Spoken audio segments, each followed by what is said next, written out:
6 de la mañana, 58 minutos y continuamos.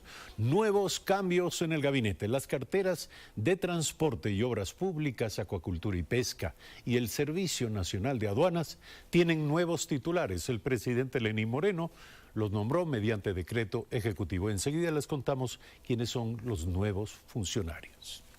La renuncia de Boris Palacios al frente del Ministerio de Transporte y Obras Públicas fue aceptada por el jefe de Estado Lenín Moreno. Aurelio Hidalgo Zavala asumirá la cartera de Estado. El funcionario se desempeñó desde 2017 como viceministro de Infraestructura y Transporte en el ministerio. Hidalgo es manabita, ingeniero civil y tiene estudios de posgrado en Ingeniería Industrial e Ingeniería para la Administración del Desarrollo. Dentro de su trayectoria profesional se destaca su trabajo como director de la concesionaria vial en Perú y Honduras, y en el país como directivo de Interagua, la empresa concesionaria vial del Guayas y el consorcio Puerto Nuevo Millennium. Con el decreto número 502, el presidente nombró a María Alejandra Muñoz Seminario como nueva directora del Servicio Nacional de Aduanas, en reemplazo de Carlos Antonio Adreta. La guayaquileña es abogada, licenciada en Ciencias Sociales y Políticas y magíster en Prevención de Violencia contra la Mujer y Políticas de Inclusión. Ha ocupado la subsecretaría de Agenda Presidencial. Ha sido asesora política y de redacción de normativas en la SENAE. El jefe de Estado encargó a Pablo Campana, actual ministro de Comercio Exterior, la cartera de Acuacultura y Pesca tras la salida de Ana Druet. El presidente Moreno anunció además un nuevo viaje a Nueva York entre el 22 al 26 de septiembre y a Boston del 27 al 29 de septiembre. Valeria Villarroel, Telediario. Esta mañana se encuentra en Primera Impresión Nicolás Reyes, secretario técnico del Consejo Intergeneracional, y vamos a hablar sobre las acciones que se recomienda emprender para prevenir y reparar la violencia sobre niñas, niños y adolescentes en el país. Buenos días, ¿cuáles son las conclusiones de un periodo de 7 meses de labor del llamado Consejo Intergeneracional? Y quizá vale la pena comenzar preguntándole qué es el Consejo Intergeneracional, cómo funciona, quiénes lo integran. Bueno, muy buenos días, Eduardo. Qué gusto, siempre es un gusto estar aquí contigo, siempre compartir este espacio. Un saludo cordial a la ciudadanía que nos escucha, que nos ve en esta mañana. Primero, comentarte, el Consejo para la Igualdad Intergeneracional es precisamente un organismo de carácter constitucional. Está establecido en la Constitución de la República y son organismos justamente de protección de derechos, es decir, son organismos que están velando por el derecho de la población, de las personas. Anteriormente el Consejo era el Consejo de la Niñez y la Adolescencia. Recuerda tú que este Consejo hizo todos los planes precisamente de política pública para niñez y adolescencia, y luego con la Constitución se transforma en el Consejo de Igualdad Intergeneracional. ¿Qué es lo que se hace? ¿Quiénes lo componen? Sí, hacemos propuesta de política pública. Básicamente aquí esta es la Agenda para la Igualdad Intergeneracional. Lo interesante de estos consejos es que está compuesto por 5 personas de la sociedad civil y 5 personas del Estado. Esto lo que ayuda es precisamente para que las políticas públicas sean con la participación de la sociedad civil. En la agenda que les mostré hace un momento, precisamente duró la elaboración participativa alrededor de 8 meses y contamos con la participación de organizaciones sociales, de movimientos y de los propios actores, es decir, los niños y niñas participaron y dijeron qué es lo que están esperando del Estado, qué es lo que están esperando también de las instituciones públicas y cuáles son sus expectativas en este momento para el país. Entonces, es muy importante porque es una instancia mixta, Estado-sociedad civil. ¿Cuáles son los resultados que arrojan 7 meses de trabajo en este Consejo? La pregunta es clave, tomando en cuenta las enormes expectativas públicas respecto de qué se hará frente a los casos de abuso sexual, que son, claro, situaciones extremas en esta materia, pero que denotan lo que está ocurriendo en el país. Mira, Eduardo, un tema fundamental que nosotros hemos visto en estos meses de trabajo es primero escuchar atentamente lo que está diciendo la sociedad civil, la población, y lo que están diciendo también los organismos de carácter internacional. Y un gran capítulo pendiente en el Ecuador desde hace muchísimos años, yo diría décadas incluso, es el tema de abordar la violencia en toda su dimensión y en toda su profundidad. ¿Qué implica esto? Que el país sigue siendo un país en el que se vulneran derechos, ¿no es cierto?, de los niños, niñas y adolescentes, de las mujeres, de los adultos mayores. Y como sociedad debe llamarnos la atención esto y ver qué es lo que estamos haciendo.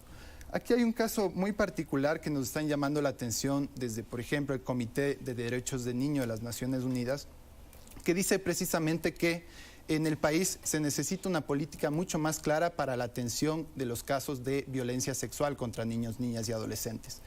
Y este es un caso realmente importante, es urgente, diría yo, es fundamental. ¿Por qué? Porque lo que dejemos de hacer en estos casos va a tener consecuencias para toda la vida de un niño, de una niña.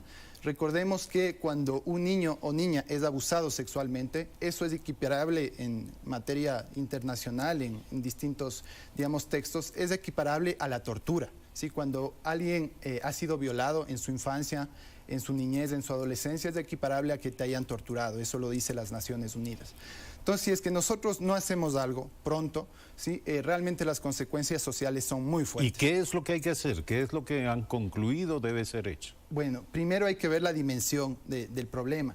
Estamos hablando, según los datos de la Fiscalía, de cerca de 4.854 denuncias entre el 2015 y el 2018.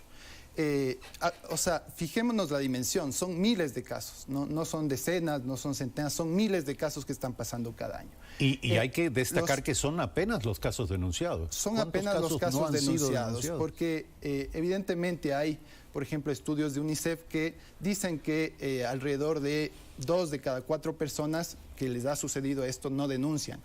Por presión social, por vergüenza, por una serie de cosas no denuncian. Entonces, estos miles de casos, vuelvo a insistir, son los que denuncian, que no son la totalidad.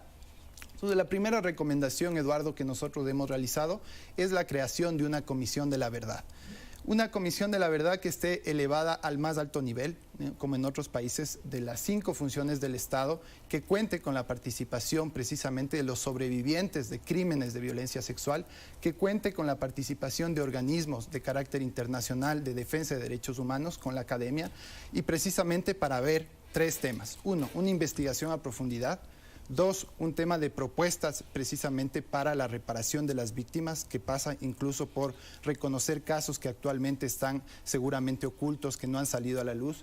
Y 3, precisamente dar un seguimiento a los casos que ya han aparecido.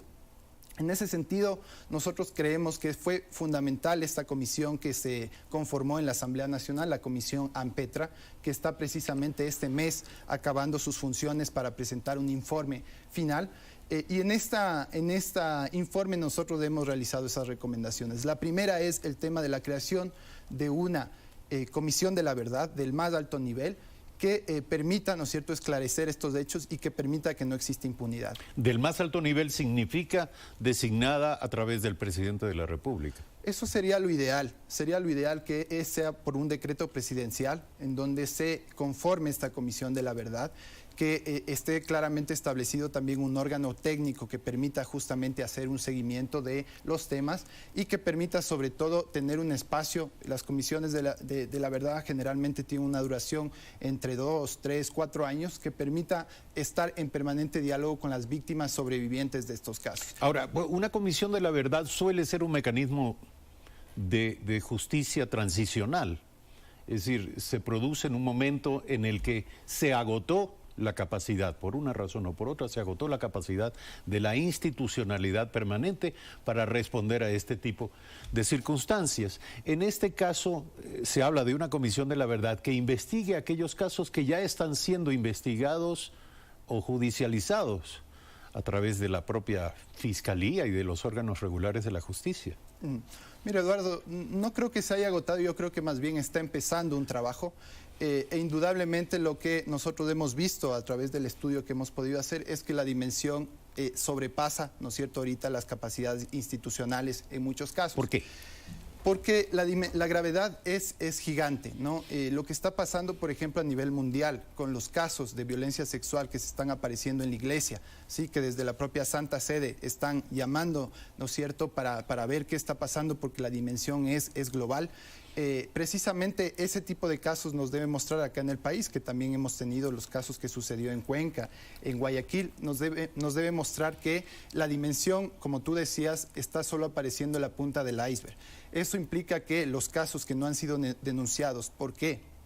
Ha habido un tema de poco acceso a la justicia, porque la población no ha tenido, digamos, esa capacidad de acercarse a los órganos de justicia. O porque simplemente hay desconfianza. Temor, desconfianza. Entonces, se necesita, por eso mismo, una instancia de altísimo nivel que permita, ¿no es cierto?, dar esa seguridad a la población y que permita también escuchar, como tú decías, a las personas que ya han decidido hablar, que han ido a hablar a la Comisión Ampetra, que han hablado en medios de comunicación. Es todas esas redes de personas, de sobrevivientes y de familiares víctimas de violencia sexual necesitan un espacio que dé continuidad. El otro elemento, Eduardo, es precisamente el tema de la justicia especializada. El Comité por los Derechos de los Niños, Niñas y Adolescentes también emitió en el 2017 unas recomendaciones al país. Y dentro de esas recomendaciones precisamente está uno, tratar con muchísima fuerza el tema de abuso sexual contra niños, niñas y adolescentes, y el segundo tema es justicia especializada. Eso implica que tengamos, ¿no es cierto?, jueces, fiscales especializados en materia de violencia hacia niñez y adolescencia. Y eso implica también que se puedan acortar los tiempos procesales. Esto hoy por hoy no existe en el país. No existe una justicia especializada en temas de abuso. Hoy por hoy no existe en el país, hay muchas veces jueces multicompetentes, ¿no es cierto?, que llevan distintas causas, que es en general como está actuando, digamos, en cada uno de los territorios.